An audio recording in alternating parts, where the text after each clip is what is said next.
सभी साथियों का स्वागत है। Great morning all champions. आप सभी जो आज यहाँ पर मौजूद हैं और जो गुरुदेव के साथ आप लगातार जुड़े हुए हैं, कनेक्टेड हैं, उनकी मॉर्निंग मिरेकल के सेशन में भी आप रहते हैं और उनके द्वारा जो एवरी वेडनेसडे 8 PM ये प्रोग्राम होता है उसमें भी आप रहते हैं। तो इसके लिए मैं आपको बहुत बहुत बधाई देता हूं, क्योंकि आपके अंदर के लीडर को जगाने के लिए इसी तरीके के माहौल की जरूरत है। माहौल में अगर आप लंबे समय तक बने रहेंगे तो यकीनन आपके अंदर का लीडर जो है वो मजबूत होता चला जाएगा। तो आप सभी को बहुत सारी शुभकामनाएं। मैं जल्दी से आपके बीच में कुछ बातें रखना चाहूंगा, कुछ चीजें जो मेरा एक्सपीरियंस है, जो मैंने सीखा, गुरुदेव से सीखा और आरसीएम बिजनेस के अलग अलग लीडर से सीखा, अपने व्यक्तिगत अनुभवों से सीखा, और जो कुछ भी मैं आज सीख पाया और जिसकी वजह से आज मैं जो कुछ भी कर पाया, तो उसमें से कुछ बातें, चंद बातें मैं आपके बीच में यहाँ पर रखना चाहता हूँ। गुरुदेव ने हमें शुरू से एक बात सिखाई है कि सब जितना ज्यादा लीडर्स आर रीडर्स, उन्होंने कहा लीडर्स आर रीडर्स, जितना ज्यादा आप पढ़ेंगे, जितना ज्यादा आप एजुकेशन लेंगे, खुद पर काम करेंगे, आप आगे बढ़ेंगे। तो मैं लगातार जो है किताबें पढ़ता रहता हूँ, किताबें भी पढ़ता हूँ, आत्मचिंतन भी करता हूँ, नोट्स भी बनाता हूँ, मन में भी कई सारे नए विचार आते हैं, गुरुदेव से भी सीखता हूँ और मेरे जो कई गुरुजन हैं उनसे भी सीखता हूँ, अपने अपलाइन से भी सीखता हूँ। तो एक किताब मैंने पढ़ी अब्दुल कलाम जी की, उसमें एक बड़ी अच्छी पोयम मुझे लगी जो मैं आपके बीच में रखना चाहता हूँ कि आई विल फ्लाई, मैं उड़ूंगा। I am born with potential, मैं बहुत संभावनाओं के साथ पैदा हुआ हूं। I am born with goodness and trust, मैं जो है अच्छाई के साथ पैदा हुआ हूं और मैं एक ऐसा व्यक्ति हूं कि जिस पर विश्वास किया जा सके। आई am born with ideas and dreams, मेरे पास नए नए विचार हैं, नए नए आइडियाज हैं और मेरे पास बहुत सारे सपने हैं। आई एम बॉर्न विद ग्रेटनेस, मैं महान जीवन जीने के लिए पैदा हुआ हूं। I am born with confidence, मैं असीम आत्मविश्वास के साथ पैदा हुआ हूं कि सब जीवन में मैं कुछ बड़ा करूंगा। I am born with wings, मैं पंखों के साथ पैदा हुआ हूं। So I am not made for crawling, इसलिए मैं रेंगने के लिए इस दुनिया में नहीं आया। I have wings, I will fly, मेरे पास पंख हैं, मैं उड़ूंगा। I will fly and fly and fly and fly, यानी मैं उड़ूंगा, मैं बहुत ऊंचा उड़ूंगा, मैं बहुत ऊंचा उड़ूंगा। तो माय डियर फ्रेंड्स, हम सभी के पास वो ताकत है कि हम अपनी जिंदगी को बेहतरीन कर सकते हैं। तो समझौते नहीं करने, कंसोलेशन प्राइज में, सांत्वना पुरस्कार में समझौता नहीं करना, लगातार आगे बढ़ना है। और आज हम जहां तक भी पहुंचे हैं और आगे जहां तक भी पहुंचेंगे, रिकॉर्डिंग इन प्रोग्रेस, एक मिनट, ये सब कुछ किसी एक सपने की वजह से ही होता है। तो सपने में ताकत होती है। और सब देखिए, जो कुछ भी आज तक इस दुनिया में भी हुआ है ना, जितनी भी खूबसूरत चीजें आई हैं, जितनी भी प्यारी और अद्भुत चीजें आई हैं, उन सब चीजों के पीछे किसी व्यक्ति का सपना रहा है। किसी ने सपना लिया कि ऐसा होगा और वो हो गया। तो सपने में बहुत ताकत होती है और ऐसा ही एक सपना मैंने भी लिया था। और इस दुनिया में देखिए कुछ भी असंभव नहीं। अगर आप सपना देखने की हिम्मत कर सकते हैं, अगर आप सपना देखने की हिम्मत और हिमाकत कर सकते हैं, तो आप इस दुनिया में कुछ भी कर सकते हैं। और गुरुदेव हमें शुरुआत के दौर में ये बताते थे, स्लाइड्स के माध्यम से दिखाते थे कि यदि आप तारों को छूने की तमन्ना करेंगे तो आपके हाथ में तारे आए या ना आए, लेकिन आपका हाथ कभी कीचड़ में नहीं जाएगा, क्योंकि आसमान में कीचड़ नहीं होता। तो इसलिए बड़ा सपना देखने में कभी भी पीछे नहीं हटना चाहिए। और जब मन के लड्डू ही खाने हैं तो फीके क्यों? जब मन के ही लड्डू खाने हैं, कि मन में सपने ही देखने हैं, तो सपने में भी छोटा सपना, उसमें भी कंजूसी। अरे जब सपना तो बड़ा देखिए, तभी आप दुनिया बदल पाएंगे।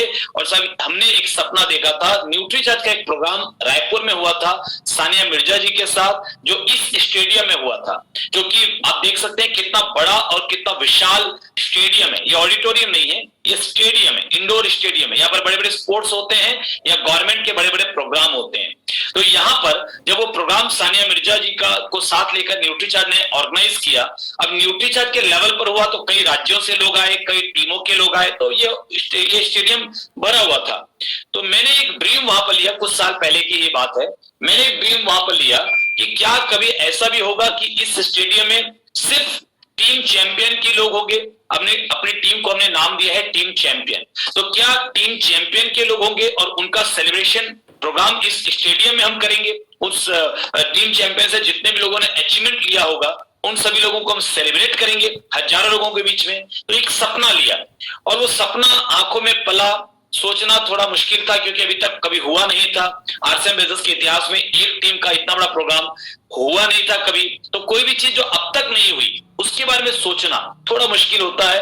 लेकिन साहब वो प्रोग्राम हमने ऑर्गेनाइज किया 16 अक्टूबर को, और साहब वो प्रोग्राम बहुत ही खूबसूरत रहा। ये वो स्टेडियम है, आप बाहर से देख सकते हैं कितना बड़ा, कितना विशाल है। और साहब यहाँ पर ये प्रोग्राम हुआ, और आप देखिए कि स्टेडियम, आप देखिए पूरा ये खचाखच भरा हुआ। ये देखिए साहब हजारों लोगों की भीड़, ये बहुत खूबसूरत तरीके से इसकी शुरुआत गणेश वंदना के साथ की हुई। और ये देखिए ये पूरा स्टेडियम, और ये हमारे वॉलंटियर जिन्होंने सेवाएं दी, और जिन्होंने सब लगभग प्रोग्राम के 2-3 घंटा पहले से और प्रोग्राम के 1 घंटा बाद तक खड़े होकर के, मतलब लगभग 7 घंटे 8 घंटे लगातार खड़े रह करके, बिना सीट पर बैठे, बिना खाए, बिना पिए अपनी सेवाएं दी। और इनके कमिटमेंट की वजह से इतना बड़ा प्रोग्राम बिना किसी बड़े सुरक्षा तंत्र के आराम से संपन्न हुआ, क्योंकि आरसीएम में डिसिप्लिन। और सब देखिए किस तरीके के लोग जो स्पेशली एबल्ड हैं, जब ये साथी भी आरसीएम बिजनेस में आते हैं और सफल होते हैं, रॉयल्टी टेक्निकल अचीवर बनते हैं, तो वाकई छाती गर्व से चौड़ी हो जाती है कि हम लोग जीवन में कोई अच्छा काम कर रहे हैं। तो ये देखिए साहब ये कितने लोग, ये मेला, अगर आपको लगता है कि मीटिंग में लोग आते नहीं, तो सब ये लोग कौन है? आप बताइए ये लोग कौन है? ये लोग ही तो हैं, और ये मीटिंग में आते हैं। आपको बुलाने के तरीके सीखने पड़ेंगे, आपको दिल से लोगों को इनवाइट करना पड़ेगा, दिल से, यहां से दिल की आवाज दिल तक जाती है। जब आप लोगों को उनके ही भले के लिए बुलाएंगे कि साहब आपकी जिंदगी बदलनी है, आपका सपना पूरा करना है, जब आपके मन में अंदर तक ये ख्याल होगा कि मुझे लोगों की मदद करने का मौका मिला है, परमात्मा ने मौका दिया कि मैं लोगों की मदद कर सकूं, और ये इरादा लेकर जब आप लोगों को इनवाइट करेंगे तो लोग आते हैं साहब, लोग बिल्कुल आते हैं। तो आप देखिए इस तरीके से ये सम्मान हुआ, इस तरीके से ये प्रोग्राम का पूरा मैनेजमेंट, और ये हमारी जो माताएं बहनें, लगभग 50 महिलाओं ने वॉलंटियर्स की जिम्मेदारी ली। प्रोग्राम बहुत बड़ा था, तो 50 महिलाएं और 50 जो है वो मेल डिस्ट्रीब्यूटर्स, पुरुष, 50 महिलाएं 50 पुरुष, ये वॉलंटियर थे। इसके अलावा जितने भी टेक्निकल अचीवर्स हैं, वो पूरे के पूरे टेक्निकल अचीवर, लगभग उस दिन आई थिंक 50 से ज्यादा टेक्निकल अचीवर वहां पर आए थे, तो वो भी सारे के सारे वॉलंटियर्स थे। यानी लगभग 150 वॉलंटियर्स इस प्रोग्राम को मैनेज करने में लगे। तो आपको मालूम चल रहा होगा कि प्रोग्राम कितना विशाल रहा होगा। 150 तो यहाँ पर खाली वॉलंटियर्स थे, और ये महिलाएं भी, ये माताएं बहनें भी। मैं नारी शक्ति को जितना नमन करूं उतना कम है साहब। नारी के अंदर में, महिलाओं के अंदर में अद्भुत क्षमताएं हैं, अद्भुत शक्तियां हैं। तो ये महिलाएं 7 घंटे तक लगातार एक पैर पर खड़ी रही, मतलब साहब आरती की थाल हाथ में लेकर लोगों का सम्मान करते हुए ये महिलाएं खड़ी रही, लोगों को मालाएं पहनाते हुए, लोगों को स्वागत करते हुए ये महिलाएं, हर छोटी छोटी जिम्मेदारियां संभालते हुए ये महिलाएं खड़ी रही। कभी शिकायत नहीं की, न पानी पिया, हालांकि पानी बीच में थोड़ा थोड़ा हम पूछ रहे थे, लेकिन कुछ खाया नहीं, अपनी जगह से हिली नहीं, कुर्सी पर बैठी नहीं। यानी लगातार शुरू से लेकर आखिरी तक, मीटिंग के 2 घंटा पहले से तैयारियों में वो लगातार खड़ी रही, लगातार। तो सब ये तो अद्भुत है, ये वाकई में अद्भुत है। मैं भी पेपर में कुछ दिन पहले एक खबर पढ़ रहा था कि अमेरिका में एक प्रयोग हुआ, और उल्टे पुल्टे सारे प्रयोग अमेरिका में ही होते हैं। तो अमेरिका में एक प्रयोग हुआ कि वहां पर कि महिलाओं को जो प्रेगनेंसी के समय में दर्द होता है, तो क्या वो दर्द पुरुष सह पाएंगे? तो उसके ऊपर मैं हाल में पेपर में मैं न्यूज पढ़ रहा था उसकी, तो क्या पुरुष वो दर्द सह पाएंगे? तो पुरुषों के ऊपर एक मशीन के जरिए सेम उसी तरीके का दर्द क्रिएट किया गया जैसा कि महिलाओं को प्रेगनेंसी के टाइम पे होता है, मतलब सेम उसी जगह पर और सेम वैसा ही दर्द वो क्रिएट किया गया, और पुरुषों को ट्रायल के लिए लाया गया। तो जितने पुरुष वहां पर आए, वो तो कोई 1% दर्द होते ही वो बिल्कुल क्विट कर गए, कोई 2% में क्विट कर गए। जो मैक्सिमम दर्द सह पाए, जो मैक्सिमम मतलब अधिकतम जो दर्द सह पाए, वो 10% से कम का था। यानी महिलाओं को जो एक्चुअल दर्द होता है उसका 10% दर्द भी वहां का एक भी पुरुष सह नहीं पाया। तो सब महिलाओं को, नारी शक्ति को तुम जितना नमन करें उतना कम है। उनके अंदर अद्भुत क्षमताएं हैं, सहन शक्ति अद्भुत तरीके से है। तो अगर हम इस नारी शक्ति को, हमारी माताओं बहनों को सम्मान के साथ आरसीएम बिजनेस में इन्वॉल्व करें, ये बिजनेस बहुत बड़ा होगा। और शिक्षा और ज्ञान ही वो पंख है जो आपको उड़ने में मदद करते हैं। ये अब्दुल कलाम आजाद जी ने कहा कि साहब हम जिन पंखों के साथ उड़ सकते हैं आसमान में ऊंचा, वो है शिक्षा और वो है ज्ञान। और जो आपको साहब ये मॉर्निंग मिरेकल के प्रोग्राम में और इस एवरी वेडनेसडे 8 PM जेआरसीएम के प्रोग्राम में आपको रेगुलर मिल रहा है, तो बिल्कुल आप नॉलेज लेते रहिए। और इस दुनिया में हर व्यक्ति अलग है, अपनी अलग पहचान बनाना चाहता है, मगर ये दुनिया दिन रात कोशिश करती है कि आप भी दूसरों के जैसा सामान्य जीवन जिए। तो यकीन मानिए कि आप कुछ अद्भुत कर सकते हैं, आप अपने परिवार के हर सपनों को पूरा कर सकते हैं। जरूरत है आरसीएम जैसे किसी अच्छे प्लेटफॉर्म की और एक अच्छे कुशल मार्गदर्शन की, सही गाइडेंस की। सही गाइडेंस के अभाव में भी कई प्रतिभाएं दम तोड़ देती हैं। तो साहब आपको सही माहौल चाहिए, वो भी बिल्कुल आपके सामने है, और सही बिजनेस चाहिए, वो भी बिल्कुल आपके सामने है। आपको थोड़ी हिम्मत करनी पड़ेगी। देखिए माहौल सामने है, आरसीएम सबके लिए बराबर है, गाइडेंस सबके लिए बराबर है, गुरुदेव बीसी सर्कल की नॉलेज सबके लिए बराबर है, लेकिन आपको हिम्मत करनी पड़ेगी बिना आपकी हिम्मत के। और गुरुदेव बोलते हैं बार बार कि जिस फुटबॉल में हवा नहीं होती, उस फुटबॉल को बढ़िया से बढ़िया खिलाड़ी भी गोल तक लेकर नहीं जा सकता। तो यदि आप में खुद में आगे बढ़ने की हिम्मत नहीं आप करेंगे, तो साहब कोई भी दुनिया के बड़े से बड़ा लीडर, बड़े से बड़ा स्पीकर, बड़े से बड़ा मोटिवेटर, कोच, मेंटोर, गाइड, वो आपको कामयाबी तक लेकर नहीं जा सकता। आपको हिम्मत करनी पड़ेगी पहला कुछ अलग सोचने की, जो लोग सोच रहे हैं उससे थोड़ा अलग। और जब आप लोगों से कुछ अलग सोचते हैं ना, तो वो लोग आपकी टांग खिंचाई करते हैं। तैयार रहिए, कोई बात नहीं, हिम्मत कीजिए। और हिम्मत मैं क्यों बोलता हूं, क्योंकि हर कामयाब व्यक्ति को भी शुरुआत में डर लगता है। सब ये जो स्टेडियम हमने बुक किया ना, ये स्टेडियम आज से 4 महीना पहले हमने वहां पर एडवांस दिया। 5 लाख रुपया इसका किराया है, गवर्नमेंट का है, गवर्नमेंट के पास जमा करना पड़ता है, और उससे 3 गुना खर्चे हैं। यहाँ पर 5 लाख रुपए तो केवल किराया है, 3 गुना खर्चे हो रहे हैं, मतलब लगभग 20 लाख रुपए का बजट है यहाँ प्रोग्राम अगर आप करना चाहते हैं। तो जब 5 लाख रुपए मैंने अपनी जेब से दिया, उस समय तक टिकट बिकना शुरू नहीं हुआ था, तो एक बार तो डर लगा कि साहब 5 लाख रुपए खर्चा, मतलब अभी बुक करवा रहे हैं, फिर 15 लाख रुपए खर्चे और लगेंगे, फिर लोग आएंगे नहीं आएंगे, अगर कम आ गए तो जेब से 5-7 लाख रुपए लग सकते हैं। तो एक बार तो ठीक है, हर व्यक्ति को, बड़े से बड़े व्यक्ति को, सफल व्यक्ति को, लीडर को नया काम करने में एक बार डर तो लगता ही है। लेकिन डर लगने के बाद आप क्या करते हैं, ये इंपॉर्टेंट है। क्या आप उस काम को छोड़ देते हैं तो आप सामान्य आदमी बनकर रह जाएंगे, और क्या डर लगने के बाद भी आप उस काम को करते हैं हिम्मत के साथ, तो आप एक सफल लीडर बन जाएंगे। डरते डरते ही सही, हर वो काम आपको करना है जो काम आपके जीवन के लिए जरूरी है। तो कुछ अलग सोचने की हिम्मत आपको करनी है, और वो काम आपको करने के बारे में सोचने की हिम्मत करनी है जो असंभव है, जो असंभव सा लगता है, जो असंभव होता, असंभव कुछ भी नहीं है, लेकिन जब तक हुआ नहीं वो दिखता है असंभव। सचिन तेंदुलकर ने जब तक वनडे क्रिकेट में डबल सेंचुरी नहीं मारी थी, तब तक लोगों को लगता था यह असंभव है। लेकिन सचिन तेंदुलकर ने पहली बार, और उनके पहले से क्रिकेट कितने सालों से चल रहा है, किसी ने नहीं मारा था कि 50 ओवर के मैच में डबल सेंचुरी कैसे लगेगा। सचिन तेंदुलकर ने पहली बार असंभव को संभव किया, उसके बाद तो लाइन लग गई, उसके बाद तो बहुत सारे लोगों ने किया। तो साहब माउंट एवरेस्ट पर जब तक एडमंड हिलेरी चढ़े नहीं थे, तब तक लोगों को लगता था इंसान नहीं चढ़ सकता, असंभव है। लेकिन जब वो चढ़ गए, उसके बाद तो लाइन लग गई।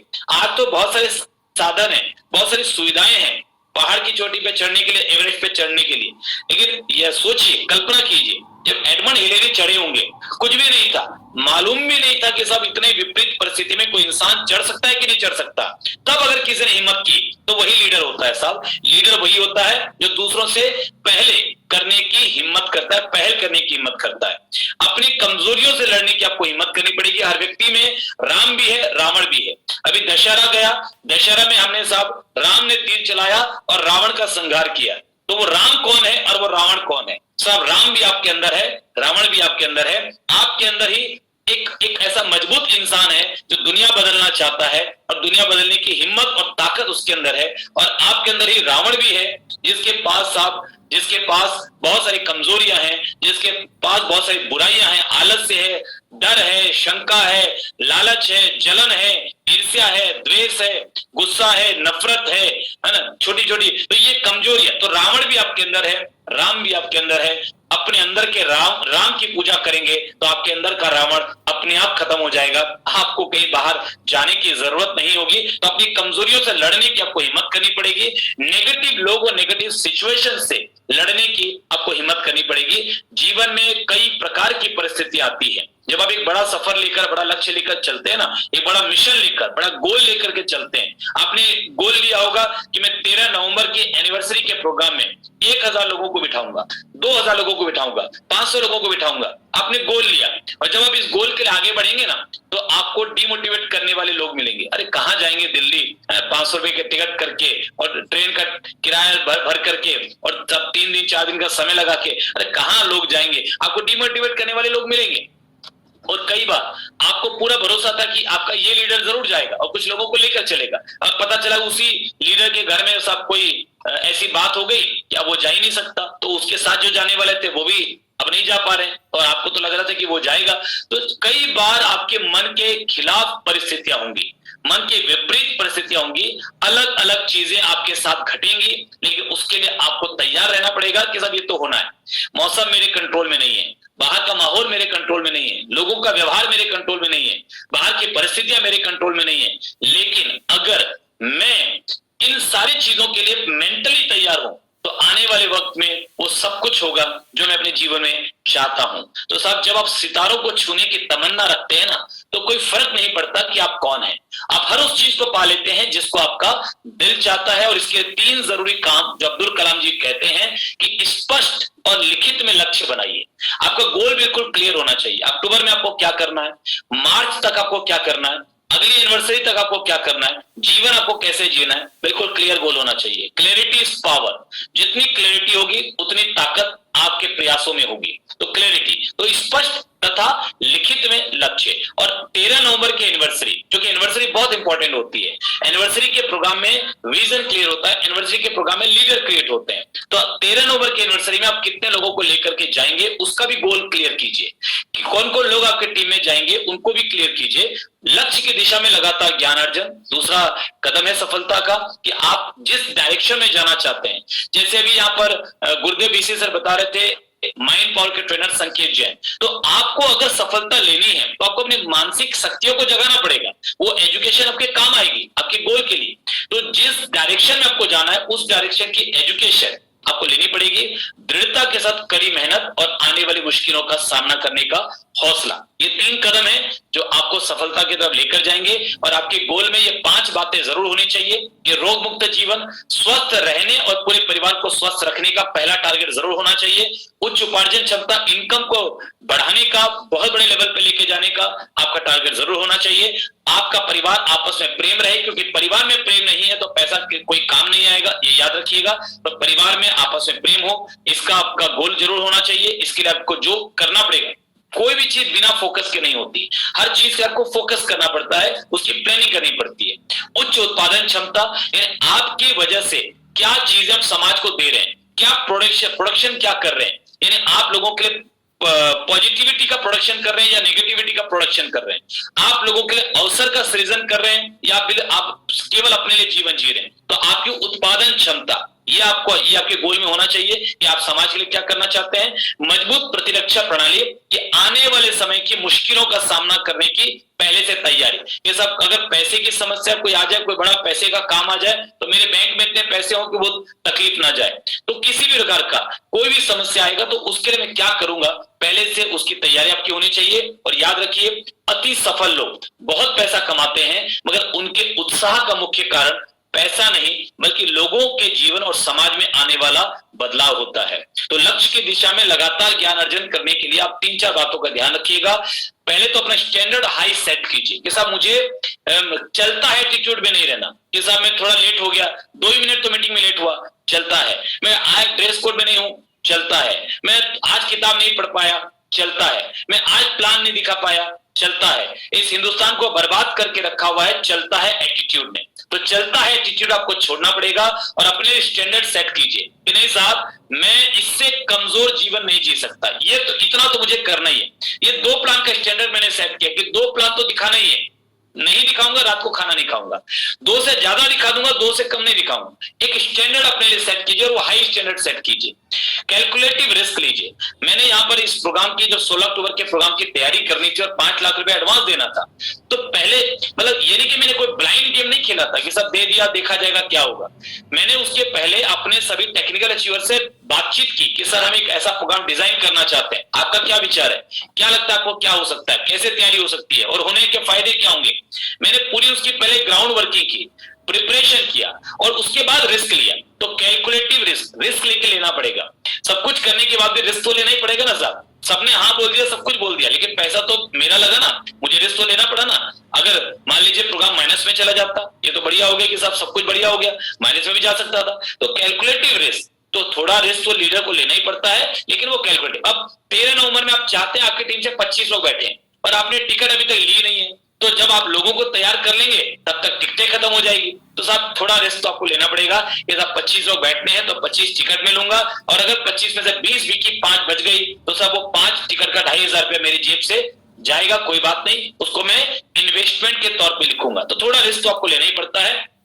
और हमें कभी भी कंसोलेशन प्राइस के लिए काम मत कीजिए, खुद से प्रतिस्पर्धा कीजिए, क्योंकि आम व्यक्ति की प्रतिस्पर्धा किसी और से नहीं बल्कि अपने आप से होती है, और लीडर की प्रतिस्पर्धा, आम व्यक्ति की प्रतिस्पर्धा दूसरों से होती है, और लीडर की प्रतिस्पर्धा खुद से होती है। क्योंकि आम आदमी दूसरों को देखता है, वो क्या कर रहा है, वो क्या कर रहा है, वो कैसा कर रहा है, वो कैसा कर रहा है, वो ऐसा क्यों कर पा रहा है, उसके अपलाइन ऐसा कैसे करते हैं, मेरे अपलाइन ऐसा नहीं करते, तो वो दूसरों से, और दूसरों को देख के जलता रहता है, चिढ़ता रहता है, दूसरों से अपनी तुलना करता रहता है, अपने अपलाइन की तुलना। लेकिन लीडर की प्रतिस्पर्धा अपने आप से, कल जो मैं था आज मैं उससे बेहतर होना चाहिए, और आने वाले कल में उससे और बेहतर, और दृढ़ता के साथ कड़ी मेहनत करते हुए मुश्किलों का सामना अगर करने की हिम्मत आप रखेंगे तो याद रखिए मुश्किलें तो गुजर जाएगी, मगर मुश्किल वक्त में आपने जिस तरीके से उनका सामना किया, जो आपकी प्रतिक्रिया थी, वो हमेशा याद रहेगी। लोगों को ये याद रहेगा कि मुश्किलें आई थी तो आप मैदान छोड़कर भाग खड़े हुए थे या डटे रहे थे, ये याद रहेगा सब लोगों को, ये हमेशा ध्यान रखिए।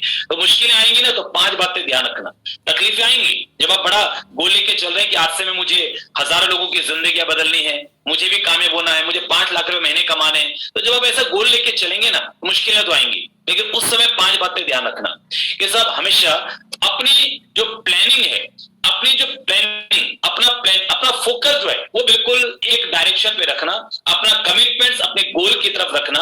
यानी आपकी जो प्लानिंग है वो फ्लेक्सिबल होनी चाहिए, यानी आपकी रणनीति, आपकी योजना बदल सकती है लेकिन आपका गोल नहीं बदलना चाहिए। आपकी योजनाएं फ्लेक्सिबल होनी चाहिए, गोल फ्लेक्सिबल नहीं होना चाहिए कि ये नहीं हुआ तो ये कर लेंगे, ये नहीं हुआ तो ये कर लेंगे। अरे जो सोच लिया वो करना है, इस तरीके से नहीं हुआ तो इस तरीके से करेंगे, इस तरीके से नहीं हुआ तो इस तरीके से करेंगे, लेकिन जो सोच लिया वो करना है। और हमेशा समाधान की तरफ देखिए, प्रॉब्लम्स मत देखिए। अरे सर यहाँ ये नहीं हो रहा, यहाँ पर ये प्रॉब्लम है, टीम बात नहीं मान रही, लोग मीटिंग में नहीं आ रहे, सर यहाँ का माहौल निगेटिव है, यहाँ पर ऐसा हो गया। प्रॉब्लम्स को जितना देखेंगे प्रॉब्लम्स आप पर हावी हो जाएगी। आप ये देखिए कि प्रॉब्लम तो है, ठीक है, अब इसका समाधान क्या है। रोने से समाधान नहीं होगा, कंप्लेंट करने से नहीं होगा, ब्लेम करने से नहीं होगा। जिंदगी आपकी है, कामयाबी आपकी है, समाधान आप ही को ढूंढना पड़ेगा। तो हमेशा जब समाधान की तरफ आप देखते हैं ना तो कई बार आपको समाधान जो वही होता है और दिख नहीं रहा था वो दिखना शुरू हो जाता है। और हमेशा देखिएगा, आप कई बार देखिएगा कि आप कोई चीज ढूंढ रहे हैं, मैं प्रैक्टिकल एग्जांपल देता हूं आपको। आप कोई चीज ढूंढ रहे हैं और टेबल के ऊपर वो चीज पड़ी है, बिल्कुल टेबल के ऊपर, ऑन द टेबल वो चीज पड़ी हुई है, और आप ढूंढ रहे, अरे कहाँ है, कहाँ है, कहाँ है, पूरा घर से उठा लिया, कहाँ है, कहाँ है, कहाँ है। आप बीवी को बोलते हैं कोई चीज संभाल के नहीं रखती, ऐसा करते हो, ऐसा करते हो, कहाँ है। पत्नी आती है, टेबल के ऊपर से वो चीज उठाती है, बोलती है ये क्या है, ये तो पड़ा है बिल्कुल सामने। अरे कहाँ था, मैंने इतना देखा, मुझे मिला ही नहीं। क्योंकि आपका ध्यान किसी प्रॉब्लम पर केंद्रित था, किसी समस्या पर केंद्रित था, तो आपको सामने पड़ा समाधान नजर नहीं आया। तो हमेशा याद रखिए कि अपने दिमाग को शांत रखिए, प्रॉब्लम के समय समाधान पर फोकस कीजिए। डोंट ब्लेम, टेक रिस्पॉन्सिबिलिटी, दूसरों को दोष मत दीजिए, खुद जिम्मेदार लीजिए, पहले से ज्यादा मेहनत कीजिए। प्रॉब्लम से बाहर निकलना है ना, तो जितनी मेहनत पहले कर रहे थे उतने में काम नहीं चलेगा, क्योंकि आपको आगे बढ़ने के लिए भी मेहनत करनी पड़ेगी, प्रॉब्लम से बाहर निकलने के लिए तो डबल मेहनत करनी है। प्रॉब्लम के समय मेहनत ज्यादा करनी है, और आरसीएम ही समाधान है, अल्टीमेट सॉल्यूशन है हर प्रॉब्लम का। आखिर समाधान तो आरसीएम है, ये याद रखिए। तो कितनी भी प्रॉब्लम आ जाए, घरेलू समस्या आ जाए, कोई समस्या आ जाए, आरसीएम से फोकस आपका डाइवर्ट नहीं होना चाहिए, ये याद रखेंगे तो आने वाले समय में। और आपका सबसे बड़ी संपत्ति आपका नेटवर्क है, और नेटवर्क के लिए आपका माइंडसेट बिल्कुल क्लियर होना चाहिए, और आप जैसे होंगे वैसे सफलता आपको मिलेगी। सफलता के जो लेवल है आरसीएम में, 25,000 तक महीना कमाने के लिए आपको अपने अपलाइन के इंस्ट्रक्शंस को फॉलो करना है। केवल और केवल इतना भी करेंगे चल जाएगा। 50,000 महीना कमाने के लिए इंस्ट्रक्शंस फॉलो करने के साथ साथ कड़ी मेहनत भी करनी पड़ेगी। 1 लाख महीना कमाने के लिए आपको डुप्लीकेशन पे फोकस करना पड़ेगा, जो आप कर रहे हैं वो टीम भी कर सके। 2 लाख महीना कमाने के लिए प्रमोशन पे आपको महारत हासिल करनी पड़ेगी कि कैसे आप किसी मीटिंग का प्रमोशन करें दमदार तरीके से कि उस मीटिंग के टिकटें हाथों हाथ बिक जाए, पैर रखने की जगह ना हो। जितने भी सफल लीडर हैं आरसीएम बिजनेस में वो प्रमोशन प्रमोशन में मास्टर होते हैं। और आरसीएम नहीं, दुनिया के किसी भी कार्य में प्रमोटर सबसे ज्यादा पैसा कमाते हैं, जिनको, और गुरुदेव बोलते भी हैं कि जिस पर आप फोकस करेंगे वो बड़ी होगी, जिसको आप प्रमोट करेंगे वो बड़ा होगा, जिसको आप सेलिब्रेट करेंगे वो बड़ा होगा। तो प्रमोशन की ताकत अगर आप समझ गए, ठीक है, टारगेट में ताकत नहीं होती, किसी भी कंपनी के ऑफर में ताकत नहीं होती, प्रोडक्ट में ताकत नहीं होती, सेमिनार में ताकत नहीं होती, मीटिंग में ताकत नहीं होती, सेलिब्रेशन में ताकत नहीं होती, एनिवर्सरी में ताकत नहीं होती, ताकत होती है उसके प्रमोशन में और उसके बाद के उसके फॉलोअप में। दो बड़ी ताकत, उसका प्रमोशन और उस घटना के बाद का आपका फॉलोअप। तो प्रमोशन और फॉलोअप ये बहुत बड़ी बड़ी ताकतें हैं। और 2 लाख से ऊपर कमाने के लिए आपको आईपीएल बनना पड़ेगा। ये आईपीएल और 2020 मैच वाला नहीं है, ये है इंडिपेंडेंट प्रोफेशनल लीडर। ये टर्म हमने दिया अपने टीम के लीडर्स को। गुरुदेव ने आज मुझे मौका दिया और मुझे मालूम है कि आप बहुत कुछ सीख रहे हैं। मैं तो बस, गुरुदेव ने मुझे इसलिए बुलाया कि सब जब व्यक्ति जो है वो हमेशा रसगुल्ला खाता रहता है तो कभी कभी उसको जो है वो नमकीन की भी थोड़ी सी जरूरत पड़ती है, तो टेस्ट बदल जाए, इसलिए मुझे बुलाया। अदरवाइज ये एजुकेशन तो हमने गुरुदेव से ही सीखी है और आज उनके सामने बोलने का मुझे जो सौभाग्य मिला उसके लिए मैं दिल से उन्हें शुक्रिया अदा करता हूं। Sir, thank you.